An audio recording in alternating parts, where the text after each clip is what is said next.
जनता देख रही है किसानों पर अत्याचार हो रहा है। ये सरकार जुमलाबाज की सरकार जो अत्याचार किसानों पर कर रही है, एक दिन यही किसान इनको उखाड़ फेंक देंगे। जब देश का ये हालात है, किसान अभी हॉस्पिटल में एडमिट, आप उस टाइम पे आप बाहर की यात्रा कर रहे हैं, ऐसे करिएगा, ऐसे देश चलाइएगा आप? सरकार उनका हक छीन रही है उनसे, उनको दिल्ली जाने से ऐसे रोक रही है जैसे कि मानो वो आतंकवाद हो। उनके लिए दीवार गड्ढे खुदवा दिए गए, आप देखे होंगे कल वहाँ पे देखिए आंसू वाले जो गैस है कितनी दागी गई है वहाँ पे, प्लास्टिक की रबड़ की उन पे गोलियाँ फायरिंग की गई है, कितनी किसान जख्मी है वहाँ पे। उनको बात रखने के लिए भी नहीं जाने दे रहा है, रास्ते में बम चला रहा है, रास्ते में आपका बैरिकेडिंग कर दिया है, रास्ते में पूरा ये कर दिया है। किसान आखिर क्या करने जा रहा है? अपना मांग मांगने के लिए जा रहा है कि दिल्ली को लूटने के लिए जा रहा है? देखिए अमित शाह जी का लड़का है, वो भारतीय क्रिकेट कंट्रोल बोर्ड का सेक्रेटरी है, वो कौन परीक्षा देकर वो पास हुआ है, कुछ सेक्रेटरी बन गया है। और अन्य लोगों को कहते हैं कि आप पकौड़ा तलिए, आपका रोजगार है, आप अपने लड़के को सेक्रेटरी बनाइएगा, अन्य लड़कों को बोलिएगा कि जाके पकौड़ा तलिए, ये करिए वो करिए, तो ये रोजगार होगा? जब सरकार बनी फर्स्ट टाइम 200 रुपया किलो दाल, 100 रुपया का चीज़ें, 10 चीज़ों का सामान का दाम नहीं बढ़ा था, जो एक ही चीज़ का दाम है। उसके बाद तेल का दाम बढ़ाया, फिर उसके बाद फिर एक चीज़ का दाम बढ़ाया, फिर एक के बाद अभी फिर गैस का दाम बढ़ाया। ईवीएम हट जाना चाहिए। क्यों हटना चाहिए भैया ईवीएम? क्यों रहना चाहिए ईवीएम, आप बताइए क्यों रहना चाहिए ईवीएम? ईवीएम आप लोग इसलिए रखना चाह रहे हैं कि मोदी के कंट्रोल में वोट कोई भी दो, 400 सीट तो हमारी पार होगी। आपको क्या प्रॉब्लम है? अगर लग रहा है कि देश की जनता पे भरोसा कर रही है, आप लाइए ईवीएम हटाइए, बैलेट पेपर से कीजिए। बैलेट पेपर से चुनाव हो गया तो बीजेपी 100 के पार भी नहीं जा सकती है। रोजगारी पे हर एक इंसान जनता के लिए करेगा, लेकिन मोदी ऐसा दुश्मन कभी न करेगा किसी के लिए, जनता के लिए। बोल भैया क्यों दुश्मन आपको लग रहा है? करेगा, इतना हमारे देश में अच्छा काम किए हैं। दुश्मन है वो, जिसके लिए अच्छा किए उसके लिए किए हैं। कान खुलकर सुन लीजिए, जिसके लिए नहीं किए वो समझ जाए कौन है। तो मैं पोल टीवी की तरफ से बबलू बात कर रहा हूँ। अभी हम हैं हावड़ा बस स्टैंड के पास और यहाँ के लोगों से जानेंगे किसान आंदोलन को लेकर। अभी जो किसान आंदोलन चल रहा है उसके बारे में हम यहाँ के लोगों से जानेंगे। आजा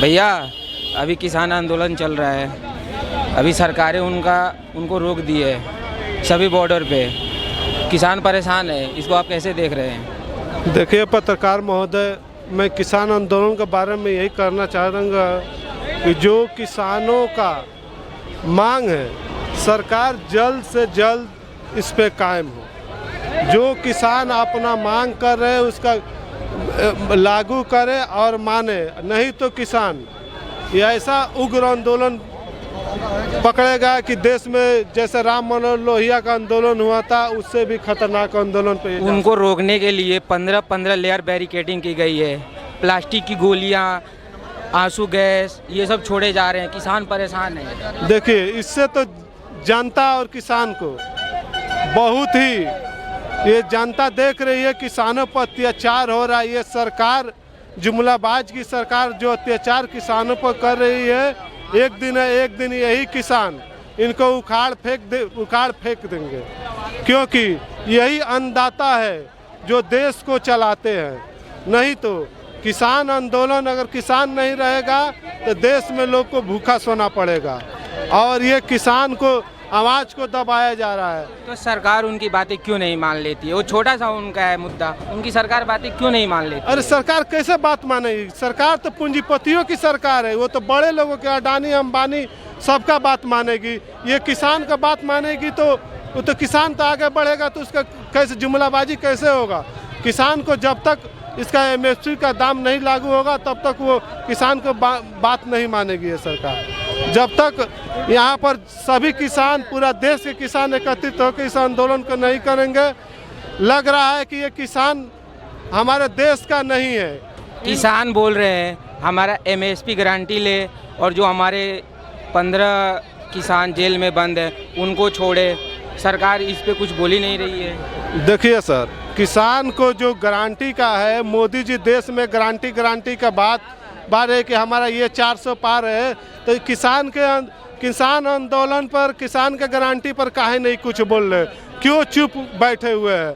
मैं चाहता हूं कि इसमें केंद्रीय मंत्री जो है उनका किसान मंत्री थी ये कृषि मंत्री है, वो आकर अपना जवाब दे। वो बोल रहे हैं कि हम बैठक बाद से हल करेंगे। बैठक आज 2 बरिस हो रहा है, ये आंदोलन 2.0 चल रहा है, 2 में नहीं हुआ, तब किसान क्या करेंगे? उन लोगों का उनको बात रखने के लिए भी नहीं जाने दे रहा है। रास्ते में बम चला रहा है, रास्ते में आपका बैरिकेडिंग कर दिया है, रास्ते में पूरा ये कर दिया है। किसान आखिर क्या करने जा रहा है? अपना मांग मांगने के लिए जा रहा है कि दिल्ली को लूटने के लिए जा रहा है? सभी बॉर्डर सील कर दिए, ऐसे मानो कोई बाहर से लोग आ रहे हैं। उनके लिए 15-15 बैरिकेडिंग की है सरकार, कीले लगा रखी है, छड़ की दीवारें वहाँ पे लगा रखे हैं, उनको जाने नहीं दे रही है सरकार। वो जब तक जाएंगे नहीं तक कैसे हल होगा? रोड पे बैठेंगे?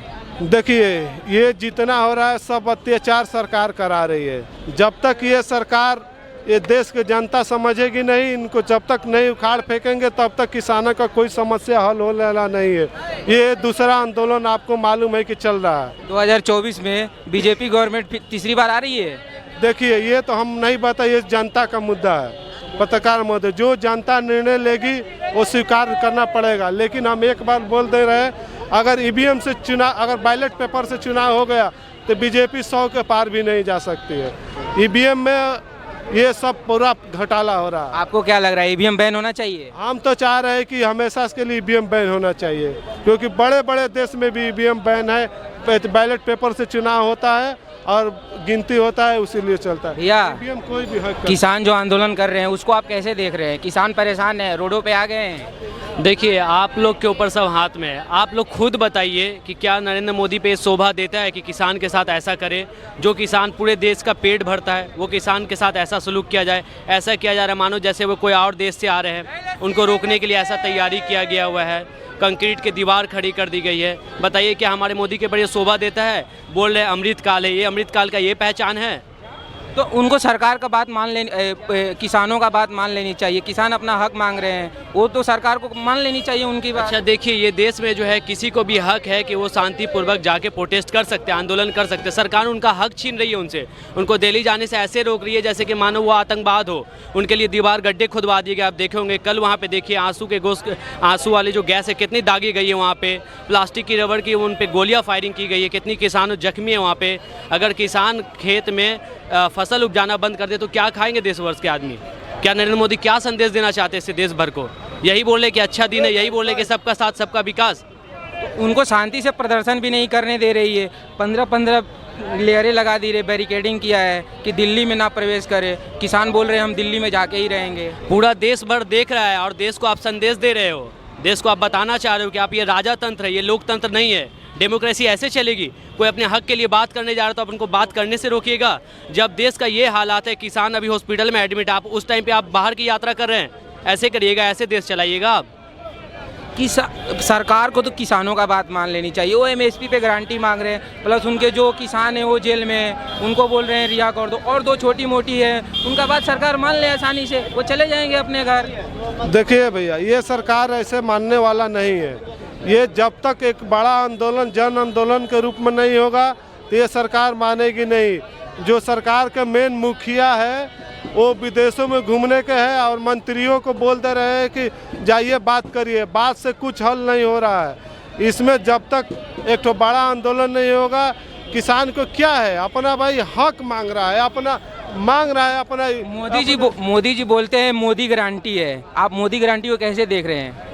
कोई गारंटी नहीं है पत्रकार महोदय जी है, जो अगले बार किसान को पहचानने से इनकार कर दिए थे, जो बोल रहे थे ये किसान असली है या नकली है। आप उस मोदी गारंटी की बात कर रहे हैं जो मोदी गारंटी दिए थे कि आप हर साल 2 करोड़ युवाओं को नौकरी देंगे, उस मोदी गारंटी की आप बात कर रहे हैं सर? ये आप कौन सा जुमला की सरकार है पत्रकार महोदय? खाली ये अपना गारंटी 400 का पार देंगे, कैसे कि उसको ईवीएम से चुनाव कराना। 2024 में विपक्ष कैसे हरा पाएगी उनको? विपक्ष तो आपस में ही टूट गया है, बिखर गया है। विपक्ष टूट जाए भाई, कुछ भी हो जाए, जब तक ईवीएम रहेगा, ईवीएम से चुनाव होगा, कोई कुछ होने वाला नहीं है सर। अगर बैलेट पेपर से चुनाव हो जाए तो देश में अलग तस्वीर होगा। कैसे भी होगा, देखिए मेन मुद्दा है बेरोजगारी का, शिक्षा का, स्वास्थ्य का, किसानों की समस्या का। आज चले जाइए शिक्षा के क्षेत्र में कोई काम नहीं हो रहा है।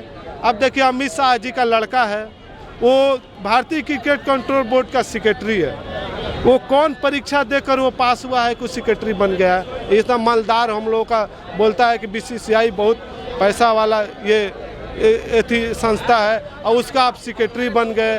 और अन्य लोगों को कहते हैं कि आप पकौड़ा तलिए, आपका रोजगार है। आप अपने लड़के को सेक्रेटरी बनाइएगा, अन्य लड़कों को बोलिएगा कि जाकर पकौड़ा तलिए, ये करिए वो करिए, तो ये रोजगार होगा? हम चाहते हैं कि सरकार से जितना बेरोजगारी पे, शिक्षा पे, सब पे इस पर ध्यान दे के, और किसान पे, आज किसान पूरा मर रहा है, जर रहा है, कोई पूछने वाला नहीं है। विपक्ष 2024 में कैसे हरा पाएगा मोदी जी को? मोदी जी बोल रहे हैं हम 370 सीटें जीत रहे हैं, इस बार का चुनाव अद्भुत होगा, अविश्वसनीय होगा। आप कैसे बोल रहे हैं मोदी जी को हरा पाएगा विपक्ष? देखिए, हराने और ना हराने ये जनता निर्णय करेगी पत्रकार महोदय। ये जीत और हार देखिए जुमलों की है। मोदी जी ध्रुवीकरण करके सांप्रदायिकता फैलाकर या जुमला किए कुछ भी किए, गुमराह कर रहे हैं। जुमला किए कुछ भी किए, 2 बार से तो प्रधानमंत्री मोदी जी बन रहे हैं प्रधानमंत्री ना। वो आ रहे हैं, लेकिन आप ध्रुवीकरण जनता को बदलाव के मूड में है जनता, इस बार बदलाव करेगी जनता। आप क्या संदेश देना चाह रहे हो सर? आप जी न्यूज़ का पैसा माफ कर रहे हो, आप कितना किसान का पैसा माफ किए हो? आप किसान के बारे में क्या सोचते हो? सिर्फ आप ये जो है जो पैसा वाले पूंजीपतियों की सरकार है, ये गरीबों के बारे में नहीं सोचती है सरकार। हम लोग का मोदी को रहना है ये नहीं है, मोदी को रहना ही नहीं है भारत में इस बार हर हाल में। क्यों भैया, वो हमारे देश का नागरिक है और प्लस प्रधानमंत्री हैं। चोर है मोदी, चोर है। क्यों आपको चोर लग रहे हैं वो? अच्छा ये बता रहा हूँ मैं, ठीक है? एक बात मेरे जीत को, 15 लाख का यार क्यों? अपना कमाई का भरोसा। भैया वो तो बोल दिए, अमित शाह बोल दिए कि वो सब जुमला था, कोई 15 लाख नहीं दे रहे हैं। भैया हम बता रहे कैसे चोर है, हम बता रहे। फर्स्ट टाइम जब, एक मिनट रुकिए, जब सरकार बनी फर्स्ट टाइम 200 रुपया किलो दाल, 100 रुपया का चीजें, 10 चीजों का सामान का दाम नहीं बढ़ा था, जो एक ही चीज का दाम है। उसके बाद तेल का दाम बढ़ाया, फिर उसके बाद फिर एक चीज का दाम बढ़ाया, फिर एक के बाद अभी फिर गैस का दाम बढ़ाया, फिर अभी देखिए उसके बाद अभी आधा और लहसुन 500 रुपये किलो, उसके बाद जीरा 200 से 700 रुपये किलो। मोदी जी तो बोल रहे हैं इंडिया को दुनिया का तीसरा सबसे शक्तिशाली देश बनाए यार। सपना में हम डेली देखते हैं, हम ये गुब्बारा बेचना छोड़ के हम करोड़पति है, घर में लाट डाल कैसे सो रहे हैं क्या?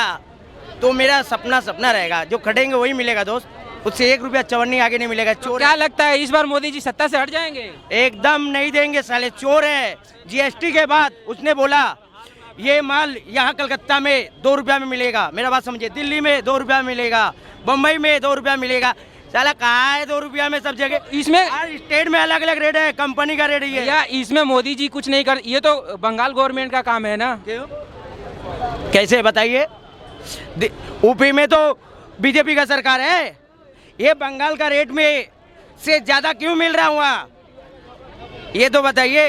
दिल्ली नेशनल मार्केट आजादपुर मंडी से रेट मिलाइए, वहाँ भी आज 500 रुपया किलो है लहसुन, जो वर्ल्ड में जाता है देश विदेश, ठीक है? और यहाँ भी मंडी में वही रेट है। तो क्या है मोदी, क्या फायदा मुझे जीएसटी करके, हमारे पास नोटबंदी करके क्या फायदा? कहाँ गया उसका पैसा? भी लग नहीं। काला धन बोले थे वापस लाने के लिए नोटबंदी से, कुछ नहीं दिखा यार, चोर है। लाल किला में आपका जैसा रोज मीडिया 10 तरह करते हैं, रोज सुनता है कान में करुआ तेल डाल के, बाकी वो अपना भाषण में दिखाता सुनाता चल जाता है।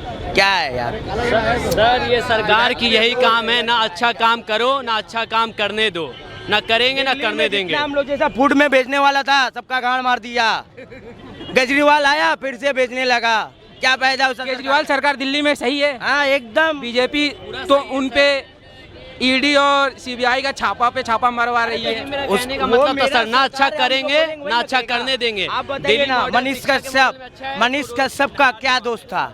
विजय वहाँ आपको उसको सारा दुनिया जान रहा है, चूतिया बना ना उसको अंदर डाला ना, उसी तरह उसका सरकार है। जब पेल देगा आपको और हमको, जब चाहेगा पेल देगा। ईवीएम हट जाना चाहिए। क्यों हटना चाहिए भैया ईवीएम? क्यों रहना चाहिए ईवीएम? आप बताइए क्यों रहना चाहिए ईवीएम? ईवीएम आप लोग इसलिए रखना चाह रहे हैं कि मोदी के कंट्रोल में, वोट कोई भी दो 400 सीट तो हमारी पार होगी। आपको क्या प्रॉब्लम है? अगर लग रहा है कि देश की जनता पे भरोसा कर रही है, आप लाइए ईवीएम हटाइए, बैलेट पेपर राम मंदिर बना, कहाँ मुसलमान विरोध किए, ये तो साले खुद ही करवा दे रहे, दंगा टोपी लगा के मुस्लिम बन के, और मुस्लिम बदनाम हो गया। और बोलिए, अगर ऐसा होता तो देश का हर एक कोना में हिंदू और मुस्लिम एक दूसरे को काट दिए रहते, जिंदा नहीं रहते। हमारे देश में तो भाईचारा अभी भी जिंदा है, लेकिन नेताओं ने यहाँ ममता बनर्जी का तो है, नहीं तो नहीं होता। ठीक है, ये जब से आया काढ़ा, हम अपने बुजुर्ग से सुने थे आने के पहले, ये बीजेपी सरकार ठीक नहीं है, दिखावे में अच्छा दिख रहा है, कल दिन आप बोलोगे सचमुच वही हुआ। भैया बीजेपी सरकार ठीक नहीं है, फिर भी दो बार से उन्हीं का तो पार्टी जीत रही है। एक बार सरकार हटा दो, किसकी पार्टी? कौन हटाएगा भैया, कौन हटाएगा? सरकार हटाएगी, सरकार हटाएगी। गुंडागर्दी है, वोट देने के पहले, जाने के बाद जाने दे, तब तो हमें उस बूथ में वोट देने दे। यहाँ तो घरों में कैप्चर कर दे रहा है, तो कहाँ से देंगे? यहाँ आजाद है तो ही ममता बनर्जी आ रही है बार बार, और आगे भी आएगी। अगर वो भी वैसा कर दे तो अपने आप चल जाएगा। तो 2024 लोकसभा चुनाव, बंगाल से दीदी कितने सीटें जीत रही है? पूरा 42 आउट ऑफ 42। यहाँ पे बीजेपी का कोई निशान नहीं है। आप बंगाल के शेरनी को देख रहे हैं, बीजेपी का यहाँ पे घुसना ही मना है। होता तो इसका आगे बारी जो आप सुने थे, आपका सब मीडिया बोल रहा था, हर एक मीडिया वाला बोल रहा था ना आपको एक ही दो बात, आ जाएगा बीजेपी, आ जाएगा बीजेपी। कहाँ आया बीजेपी? ईमानदारी से वोट हुआ और दिखाया गया, देखिए आप नहीं आ सकते हैं यहाँ। दीदी के भी तो 2-3 विधायकों पे धप्पा लगा है, अभी 16 करोड़ 32 करोड़ कितने पैसे पकड़ा है। सरकार, मेरा सरकार है, मेरा बीजेपी है पी का, तो हम जिसको चाहेंगे उसी को ना गाँव में डंडा डालेंगे। मेरा जेब में 50,000 रुपया रहेगा और 10 रुपया इनके जेब में रहेगा, तो उनका घर भी 10 रुपया लायक होगा, और मेरा जेब में 50,000। हम जब चाहेंगे तुमको पेल देंगे। सर, और कार्यकर्ता जो रेप करते हैं उसकी सरकार उसका सुनना है। उसके साथ हमारे देश के प्रधानमंत्री, उसके कार्यकर्ता, उनके लीडर उनके साथ फोटो खिंचाते हैं। जो रेप करते हैं यही बोलते हैं कि बेटी बचाओ बेटी पढ़ाओ। ये आपका यूपी में जो लेडीज का, वो तो बोले थे बेटी पटाओ आप बेटी बचाओ, ऐसा बोले थे। बेटी बचाओ कहाँ वो बोले ऐसा बात? वो तो बोले बेटी पटाओ बेटी बचाओ, ऐसा बात बोले थे। नहीं भैया, बेटी बचाओ बेटी पढ़ाओ नहीं बोले हैं। आप एक बार चेक करिए, उसका पूरा वीडियो अच्छे से चेक करके देख लीजिए। अगर नहीं होगा तब मेरा सर। यूपी में एक तो जो रेप केस हुआ था, इनका जो सरकार उस वक्त भी थी, इन्हीं का नेता किया था। कहाँ थे? दिन दहाड़े मीडिया को ढुकने नहीं दिया जा रहा था। क्यों? उन पीड़ित परिवारों को बयान नहीं देने दिया जा रहा था। क्यों? अभी किसान रोडों पे आ गए हैं, हर जगह से जा रहे हैं। किसान आंदोलन सरकार से बोल रहे हैं हमारा MSP गारंटी लो, और जो मैं खुद किसान हूँ, मेरा खुद खेती है, खेती करना पसंद नहीं कर रहा हूँ। क्यों? साला किसान सारा खट के फसल में जब तैयार कर दे रहा हूँ, उसे मंडी में बेचने जा रहा हूँ, तो उसे आरती ज्वेलरी मुझे बेचने नहीं दे रही है। शिमला मिर्च अगर 100 रुपया है, अगर थोड़ी सी पानी हो गई तो 5 रुपये 10 रुपये किलो में लेंगे और अपने बेचेंगे 100 रुपये। इसे सरकार नहीं दिख रही है। 2024 में विपक्ष जीत रहा है इस बार 2024 लोकसभा चुनाव। देखिए 2024 में जो भी जीते निर्णय वो जनता के लिए है, लेकिन हम चाहेंगे कि जो भी जीते लेकिन जनता के हक में काम करे, किसानों के हक में काम करे, बेरोजगारी पे हर एक इंसान जनता के लिए करेगा, लेकिन मोदी ऐसा दुश्मन कभी न करेगा किसी के लिए, जनता के लिए। बोल भैया क्यों दुश्मन आपको लग रहा है? करेगा वो, इतना हमारे देश में अच्छा काम किए हैं। है दुश्मन है वो, जिसके लिए अच्छा किए उसके लिए किए हैं। कान खुलकर सुन लीजिए, जिसके लिए नहीं किए उस समझ जाइए कौन है।